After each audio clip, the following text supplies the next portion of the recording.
다 함께 인사 나누시겠습니다. 여호와의 선하심을 확신하기에 잘 되고 있습니다. 하나님께서 열어가실 놀라운 계획들을 바라보며 오늘도 은혜 안에 굳세고 강건한 우리 모두가 되기를 소망합니다. 우리는 올 한 해 동안 열매 맺는 사람으로 살아가는 신앙 공동체라는 주제를 따라 거룩한 믿음의 여정을 달려가고 있습니다. 이를 위해 1월 달에는 열매 맺는 사람이라는 주제를 쫓아 어떤 사람이 열매 맺는 사람인지를 살펴보며 은혜를 나누고 있습니다. 오늘은 한 달 동안의 말씀을 정리하며 우리가 열매 맺는 자가 되기 위해 무엇이 필요한지 살펴보며 말씀의 은혜를 더해가고자 합니다. 오늘 말씀을 시작하기 전에 제가 수학 선생님들도 계신데 번데기 앞에서 주름 한번 잡아보며 말씀을 시작하려고 합니다. 수학에 보면 필요 충분 조건이라는 것이 있습니다. 이것이 무엇인고 하니요, 어떤 명제가 성립하기에 충분하고 필요한 조건 A이면 B이고 B이면 A이다라는 명제가 성립할 때 A에 대한 B를 또 B에 대한 A를 이르는 말입니다. 무슨 말씀인지 하나도 모르시겠죠? 좀 더 쉽게 말씀을 드리면 이렇습니다. 어떤 명제가 성립하기 위해 충분하고 필요한 조건이 있다는 뜻입니다. 이를 오늘 말씀에 적용해 본다면 우리가 열매 맺는 자가 되기 위해서는 반드시 충분하고도 필요한 조건이 있다라는 말씀입니다. 그럼 우리가 열매 맺는 자가 되기에 충분하고도 필요한 조건이 무엇일까요? 그것은 바로 우리가 거룩하여 지는 것입니다. 거룩한 곳에 열매가 맺히기 때문입니다. 거룩하다라는 말은 하기오스라는 헬라어를 사용하고 있는데요. 이 말은 신성한이라는 뜻입니다. 이 단어를 가진 뜻을 온전하게 표현하기 위해서 베드로후서 1장 4절의 말씀처럼 우리가 신의 성품에 참여하는 자가 되는 것, 이것이 바로 거룩이다, 이렇게 말씀하고 있습니다. 이것이 우리가 열매 맺는 자로 살아가는 필요 충분 조건이라는 겁니다. 바라고 원하는 것은 우리가 거룩하여짐으로 신의 성품에 참여하는 자가 되어 열매 맺는 기쁨을 누리는 저와 여러분이 되기를 간절히 소망합니다. 그럼 우리가 어떻게 거룩하여짐으로 신의 성품에 참여하는 자가 될 수 있느냐라는 겁니다. 오늘 말씀은 먼저 이에 대한 해답으로 우리가 뿌리가 어디인지를 분명히 기억하라 말씀하고 계십니다. 본문 16절 말씀 함께 읽겠습니다. 16절의 말씀입니다. 제사하는 처음 익은 곡식가루가 거룩한즉 떡덩이도 그러하고 뿌리가 거룩한즉 가지도 그러하니라. 아멘. 하나님은 언제나 우리가 어디서 왔는지 잊어버리지 말라고 당부하고 계십니다. 하나님은 우리의 원재료, 곧 그 근원의 시작이 하나님이시라는 사실을 분명히 알라고 거듭 강조하여 말씀하십니다. 오늘 말씀의 본래 배경은 스스로를 유대인이 아니라고 하는, 하나님의 자녀가 아니라고 하는 이방인들, 거룩하지 못한, 스스로를 거룩하지 못하다고 여기는 이방인들을 향한 하나님의 복음의 말씀입니다. 하나님은 지금 우리의 모습이 어떠한지는 중요하지 않다라는 겁니다. 우리가 비록 이방인일지라도 그 뿌리가 하나님이시기에 우리도 거룩한 존재라고 말씀하십니다. 이처럼 우리의 시작이 하나님이시기에 오늘 저와 여러분도 거룩한 하나님의 사람으로 신의 성품에 참여하는 자로 온전할 수 있다라는 겁니다. 하나님은 이와 같은 사실을 증거하기 위하여 우리를 당신의 형상을 따라, 신의 형상을 따라 지음받은 존재라고 분명하게 말씀하고 계십니다. 이 말씀을 함께 좀 찾아 읽겠습니다. 창세기 1장 27절로 28절의 말씀입니다. 창세기 1장 27절로 28절의 말씀입니다. 합독합니다. 하나님이 자기 형상 곧 하나님의 형상대로 사람을 창조하시되 남자와 여자를 창조하시고 하나님이 그들에게 복을 주시며 하나님이 그들에게 이르시되 생육하고 번성하여 땅에 충만하라. 땅을 정복하라. 바다의 물고기와 하늘의 새와 땅에 움직이는 모든 생물을 다스리라 하시니라. 아멘. 오늘 이 창세기 1장 27절로 28절 말씀에 우리가 집중해서 바라보아야 할 부분은 바로 우리가 하나님의 형상을 따라 지음 받았다라는 겁니다. 하나님께서 자기의 모습대로 우리를 빚어 놓으셨다라는 겁니다. 그러므로 지금 우리의 모습이 비록 거룩하지 못하고 온전하지 못할지라도 우리는 하나님의 형상을 따라 지음 받은 존재라는 사실을 기억하는 우리 모두가 되기를 원합니다. 비록 우리의 모습은 다를지라도 우리의 뿌리는 같다라는 뜻입니다. 우리의 뿌리는 바로 거룩하신 하나님이시라는 겁니다. 우리의 시작 또한 하나님이시라는 사실을 기억하기를 원합니다. 그리할 때 우리는 하나님의 성품에, 신의 성품에 참여하는 거룩함을 이루는 놀라운 은혜를 누리게 될 줄 믿습니다. 하지만 우리는 우리의 뿌리가 하나님이라는 사실을 자꾸만 잊어버리며 살아갑니다. 그래서 우리는 원래부터 거룩하지 못한 존재였다라고 생각합니다. 그러나 하나님은 우리가 거룩하신 하나님에게서 출발한 존재임을 날마다 기억하라고 말씀하십니다. 오늘 본문은 우리의 뿌리가 거룩하신 하나님이라는 사실을 증거하기 위하여, 우리도 거룩하다라는 뜻을 증거하기 위하여 두 가지 비유를 들고 있습니다. 첫 번째가 곡식가루와 빵의 관계를 통해 설명하고 있고요. 두 번째는 뿌리와 가지의 관계를 통해 설명하고 있습니다. 둘의 관계는 본질과 현상이라는 이야기로 설명드릴 수 있는데요. 본질이 거룩하고 순전하고 깨끗한 것이기에 그의 현상이 어떤 모습으로 나타나든 그 현상을 만든 재료가 하나님이시고 거룩한 것이기에 우리의 모습도 거룩할 수 있다, 거룩한 것이라고 분명하게 말씀하고 있습니다. 어떤 이는 키가 크고 어떤 이는 키가 아담합니다. 어떤 이는 날씬하고 어떤 이는 복스럽게 생겼습니다. 어떤 이는 건강하고 어떤 이는 좀 덜 건강합니다. 그러나 이 모든 이들이 시작이, 이 뿌리가 바로 하나님이시라는 겁니다. 하나님과의 관계 속에 머물러 있으면 우리 또한 본 하나님에게서 시작하였고 하나님에게서 출발하였기에 우리는 신의 성품에 참여하는 거룩한 존재가 될 수 있다라는 겁니다.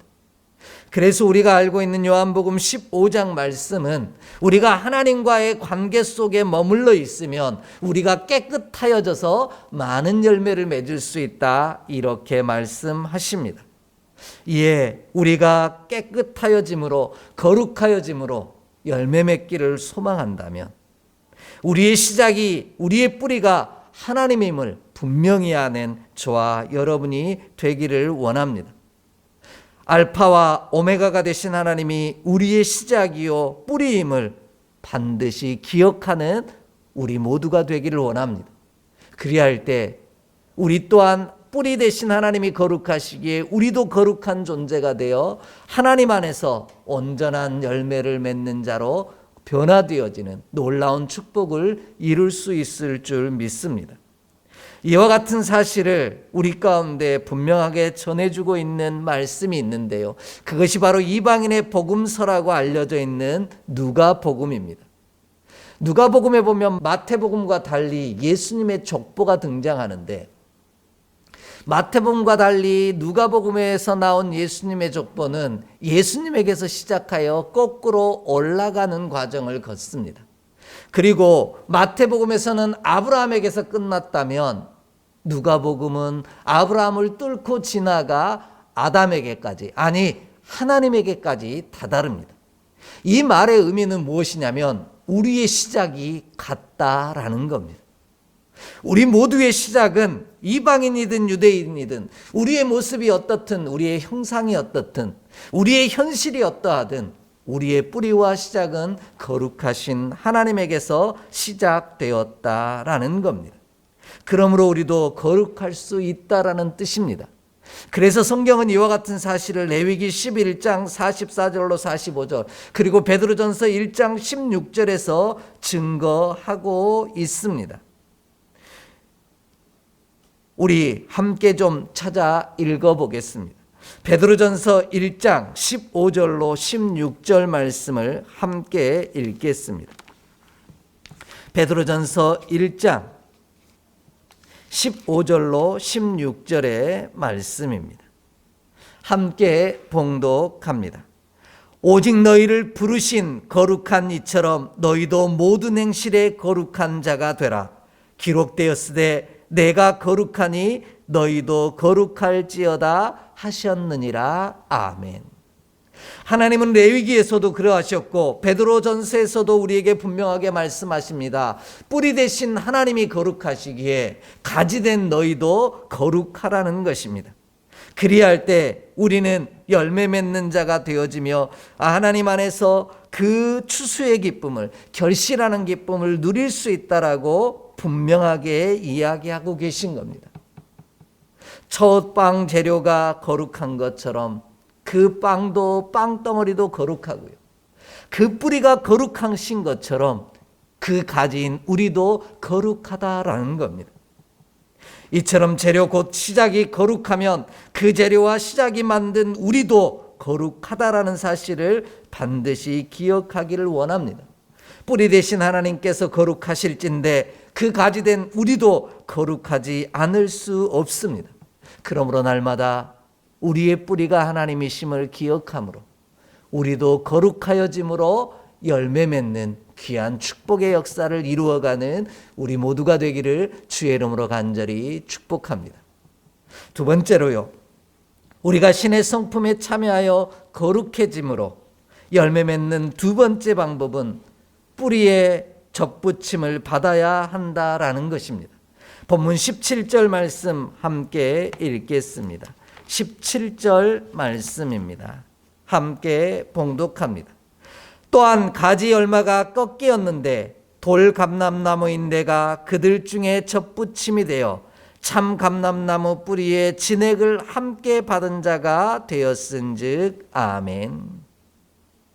우리가 신의 성품에 참여하도록 거룩하기 위해서는 바로 그 거룩하신 뿌리 곧 하나님으로부터 접붙임을 받아 영양분을 공급받아야 한다라는 겁니다. 세상이 주는 것이 아닌 하나님이 주시는 영양분을 받아야만 한다라는 겁니다. 그 방법이 무엇입니까? 바로 거룩한 뿌리 되신 하나님께 접붙임을 받는 것입니다. 거룩한 뿌리가 되신 하나님께 접붙임을 받는 자만이 진액 곧 영양분을 공급받습니다. 그래서 접붙임을 받는다라는 말은 붙어 있다라는 말이요 떠나지 않는다라는 말입니다. 그리하면 우리가 마르지 아니하는 놀라운 축복의 역사를 이룬다라는 겁니다. 마르지 않는 가지 가운데 열매는 맺히기 때문입니다. 이와 같은 사실을 요한복음 15장 5절로 6절의 말씀은 이렇게 말씀해 주십니다. 우리 좀 함께 찾아 읽습니다. 요한복음 15장 5절로 6절의 말씀입니다. 요한복음 15장 5절로 6절 말씀 함께 읽습니다. 나는 포도나무요 너희는 가지라. 그가 내 안에 내가 그 안에 거하면 사람이 열매를 많이 맺나니 나를 떠나서는 너희가 아무것도 할 수 없음이라. 사람이 내 안에 거하지 아니하면 가지처럼 밖에 버려져 마르나니 사람들이 그것을 모아다가 불에 던져 사르느니라. 아멘. 거룩한 뿌리는 하나님께 붙어있지 아니하는 자에게 나타나는 특징이 무엇이라고 설명하고 있습니까? 잘려서 불에 사름을 당하는 가지의 특징은 무엇입니까? 바로 말라간다라는 겁니다. 말라간다라는 말은 영양분을 공급받지 못한다는 뜻입니다. 그러니 당연히 말라갈 수밖에 없습니다. 그 결과 아무것도 할 수 없으며 불에 던져져 사르러질 뿐입니다. 그러므로 우리는 마르지 않기 위해 그래서 불에 던져져 사르지는 그런 존재가 되지 않기를 원한다면 거룩한 뿌리가 되신 하나님께 접붙임을 받는 자가 되기를 원합니다. 그리하면 하나님이 공급하시는 영양분으로 말미암아 우리가 마르지 아니하고 신의 성품에 참여한 거룩한 자가 되어 열매 맺는, 깨끗한 자가 되어 열매 맺는 놀라운 축복을 이룰 줄 믿습니다. 그럼 우리가 마르지 않기 위해, 하나님께 붙어 있기 위해 어떻게 해야 한다라는 것일까요? 그 뜻을 접붙임을 받는다라는 말에서 찾을 수 있는데요. 접붙임을 받는다는 말은 고목나무에 매미가 매달려 있듯이 그냥 매달린 상태를 말하는 것이 아닙니다. 접붙임을 받았다라는 말은 엔크리트리조라는 단어인데요. 이는 찔러 심다라는 뜻을 가지고 있습니다. 위치라는 뜻을 가진 엔이라는 단어와요, 중심에 찌르다라는 뜻을 가진 켄트론이라는 단어의 합성어입니다. 이 말은 아무 곳에나 찔러서는 영양분을 공급받을 수 없다라는 겁니다. 이것은 접붙임을 받는 것이 아니라는 뜻입니다. 못 먹는 감 찔러나 본다고 이것저것 찔러도 안 된다라는 것입니다. 그리하면 더 마를 뿐입니다. 이를 가장 쉽게 설명드릴 수 있는 사람이 바로 강단에 서 있는 저입니다. 여러분이 들으시면 저를 독한 놈이라고 말씀하실지 모르지만 저는 2년마다 의료보험공단에서 진행되어지는 건강검진을 받으면 위내시경을 할 때마다 비수면 내시경을 받습니다. 그 이유는요, 제가 돈을 아끼기 위해서가 아닙니다. 제가 어려서부터 많이 아파서 병원 신세를 지고 살았습니다. 하루에 혈관 주사를 3대를 맞고요. 엉덩이 주사는 최소 6대 이상을 맞으며 살아왔습니다. 그러다 보니 나중에 퇴원할 때 엉덩이를 이렇게 손으로 가려워서 긁었더니 거짓말 하나도 안 더하고 손 가득 딱지가, 주사바늘 딱지가 수북히 쌓일 정도였습니다. 그로 인해 저에게는 혈관이 숨어 버리는 사건이, 그런 결과들이 주어졌습니다. 그로 인해 건강검진을 받을 때마다 간호사분들이 저를 피를 뽑기 위해서, 그리고 수면 내시경을 하려면 혈관에 주사를 놓아야 되는데 자꾸만 그 혈관을 못 찾아서 숨어버린 혈관 때문에 찌르고 또 찌르는 겁니다. 그것 때문에 저는 점점점 말라 비틀어질 지경이었습니다. 그래서 그 후부터는 아예 비수면 내시경으로 검사를 받아야 되겠다, 그렇게 생각하게 되었습니다. 그래서 지금까지 비수면 내시경으로 검사를 받고 있습니다. 저를 바라보시는 눈이 조금 달라지네요. 제가 이야기 드렸잖아요. 제가 독해서가 아니라고요. 반드시 혈관을 찾아 찔러야만 영양분을 공급받을 수 있는데 아무데나 찌른다면 그 영양분을 공급받지 못함으로 오히려 말라가더라는 겁니다. 오늘 우리의 삶도 마찬가지입니다. 정확하게 하나님께 우리의 삶을 찔러 그 하나님이 주시는 진액 영양분을 공급받아야만 우리가 체력을 회복하고 건강해짐으로 말미암아 깨끗한 존재가 될 수 있다라는 겁니다. 접붙임을 받는다는 말은 이런 의미에서 예수 그리스도의, 하나님의 심장 중심에 우리를 찔러 넣어 주님과 하나 되는 일이라, 이렇게 말씀드릴 수 있습니다.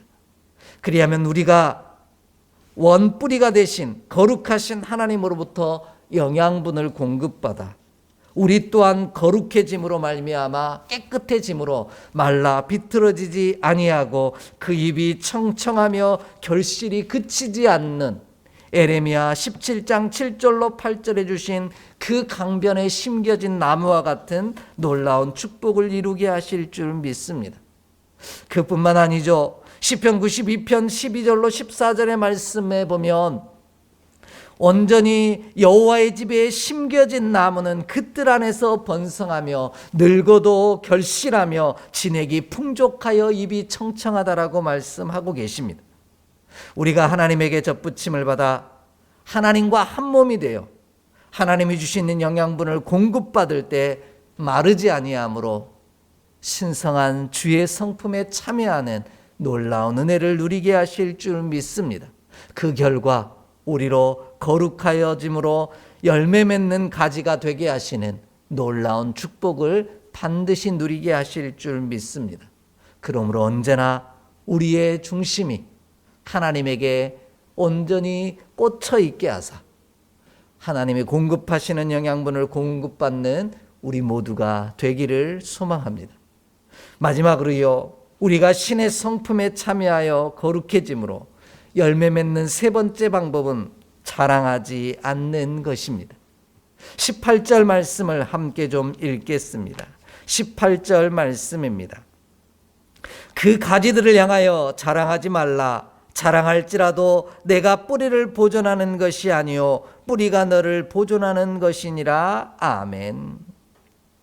사랑이신 하나님은 자랑하지 아니하십니다. 그래서 믿음의 사람들은 자신을 자랑하지 아니하였습니다. 하지만 우리는 자랑밖에 할 줄 모르는 존재입니다. 일명 부심이 있다라는 겁니다. 원래 이 부심이라는 단어는 근심이나 걱정, 마음 따위로 마음이 썩음 혹은 어떤 문제를 해결하기 위하여 여러 가지 방안을 생각하느라 몹시 애씀이라는 뜻을 가지고 있는 단어입니다. 그런데 요즘 친구들이 이 단어를 이야기할 때는 부심이라는 단어를 자부심과 같은 것으로 사용하고 있습니다.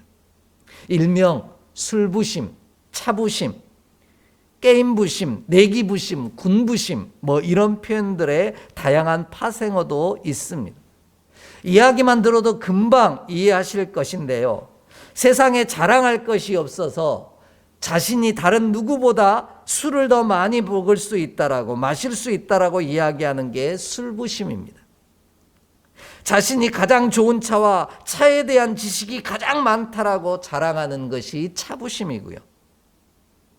이야기를 듣다 보면 세계에서 가장 유명한 특수부대인 그랜베레나 아니면 델타포스, 그것도 아니라면 네이비실이나 SAS 아닌가 싶을 생각이 드는 군대 부심도 엄청납니다. 뭐든지 자랑하는 경향이 있다라는 겁니다. 그러나 자랑하는 순간 거룩해지는 것이 아니라 더러워지고 추해진다는 사실을 기억해야만 합니다. 야고보서 4장 15절로 16절 말씀을 함께 읽겠습니다. 야고보서 4장 15절로 16절 말씀입니다. 함께 봉독합니다. 너희가 도리어 말하기를 주의 뜻이면 우리가 살기도 하고 이것이나 저것을 하리라 할 것이거늘 이제도 너희가 허탄한 자랑을 하니 그러한 자랑은 다 악한 것이라. 아멘.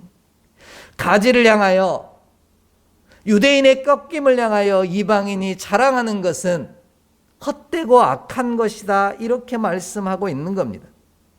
내 자신을 자랑하는 부심은 악할 뿐입니다. 그러므로 자랑하려면 가지인 나를 자랑하는 것이 아니라, 가지를 향하여 내 자신을 자랑하고 드러내는 것이 아니라 뿌리가 되신 하나님을 자랑하는 자가 되기를 원합니다. 이것이 우리가 신의 성품에 참여함으로 거룩하여져 열매 맺는 비결입니다. 우리가 피차 가지를 향하여 괜한 부심, 곧 자랑할 필요가 없다는 말씀입니다. 왜냐하면 우리는 피차 가지이기 때문입니다. 하나님께 접붙임을 받아 진액을 함께 받는 자일 뿐입니다. 서로 다르지 않다라는 겁니다. 우리의 뿌리가 하나님이시기 때문입니다. 곧 다른 가지가 꺾임은 나로 거룩하여질 수 있는 기회를 제공해 주는 것 뿐입니다. 이에 우리는 가지를 향하여 자랑하기보다 거룩하신 뿌리가 되신 하나님을 자랑하는 자가 되기를 원합니다. 그리하면 우리도 거룩하여짐으로 열매 맺는 자가 되게 하실 줄 믿습니다. 왜냐하면요, 우리가 뿌리를 보존하는 것이 아니라 뿌리가 우리를 보존하기 때문입니다. 보존한다라는 말은 바스타조라는 헬라어를 사용하고 있는데요, 이건 들어올리다라는 뜻을 가지고 있습니다. 나를 지탱하고 영화롭게 하고 나를 온전히 높여주는 것은 가지인 내가 아니라는 겁니다. 나를 높여주고 나를 영화롭게 하는 존재는 뿌리이신 하나님이시라는 겁니다. 그러므로 우리는 가지를 향하여 내 자신을 괜한 부심으로 자랑하거나 나를 드러내지 말라는 것입니다. 가지가 아닌 뿌리가 나를 견디게 하시고 열매 맺게 하시기 때문입니다. 그러므로 우리가 신의 성품에 참여함으로 거룩해짐으로 결실하는 기쁨을 누리기를 원한다면 내가 중요한 것이 아니라 뿌리가 되신 하나님이 중요하다는 사실을 알고 뿌리 되신 하나님을 자랑하는 자가 되기를 원합니다. 그리하면 거룩한 뿌리가 되사 우리에게 꼭 필요한 영양분을 공급하신 하나님께서 우리를 마르지 않게 하시사 반드시 열매 맺게 하시는 은혜를 주실 줄 믿습니다. 가지인 내가 나를 영화롭게 하는 것이 아니라 뿌리가 되신 하나님께서 나를 영화롭게 하심으로 존재하게 하실 줄 믿습니다. 이 사실을 알기에 하나님만을 자랑함으로 신의 성품에 참여하는 자가 됨으로 말미암아 열매 맺는 저와 여러분이 되기를 간절히 소망합니다. 이 놀라운 은총이 저와 여러분의 삶에 가득하기를 주의 이름으로 축복합니다. 기도합니다. 하나님, 우리의 시작이 주님이시요 거룩하신 하나님이신 줄 믿사옵나니 우리도 거룩하여 짐으로 말미암아 신의 성품에 참여함으로 말미암아 영원토록 마르지 않게 하사 반드시 열매 맺음으로 주님을 또다시 자랑할 수 있는 믿음의 귀한 종이 되게 하여 주시옵소서. 우리 주 예수 그리스도의 이름으로 축복하며 기도하옵나이다. 아멘.